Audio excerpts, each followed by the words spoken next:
Yearly ఒక్కసారైనా ప్రతి ఒక్కరు చేసుకోవాల్సిన టెస్ట్ ఏమైనా ఉందా డాక్టర్? నేను ప్రస్తుతం ఎటువంటి డిసీజ్ స్పెసిఫిక్ టెస్ట్ గురించి అయితే నేను చెప్పట్లేదండి. కానీ వైటమిన్ డి మాత్రం ప్రతి ఒక్కరు సంవత్సరానికి ఒక్కసారైనా చేసుకోవాలి. ఎందుకంటే మనం ప్రస్తుతం ఉన్న ఈ ఇన్ హౌస్ లైఫ్ స్టైల్ వలన 75% ఆఫ్ ద కామన్ పాపులేషన్ ఈ వైటమిన్ డి డెఫిషియన్సీతో సఫర్ అవుతున్నారు. ఈ వైటమిన్ డి డెఫిషియన్సీ సఫరింగ్ లో డాక్టర్స్ కూడా ఉన్నారండి.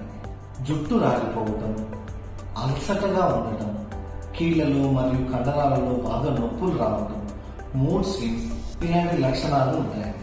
సో ఈ వైటమిన్ డి అధికంగా మనకి హెల్తీ ఫ్యాట్స్ అయిన నెయ్యి మరియు నట్స్ లోను, అంతేకాకుండా ఎగ్స్ లోను, సార్డైన్స్, మ్యాక్రిల్ అనే ఫిషెస్ లోను, అంతేకాకుండా సీరియల్స్ అండ్ గ్రెయిన్స్, ఇవే కాకుండా సన్లైట్ కి బాగా ఎక్స్పోజ్ అయిన మష్రూమ్స్ లో కూడా ఈ వైటమిన్ డి బాగా అధికంగా లభిస్తుందండి.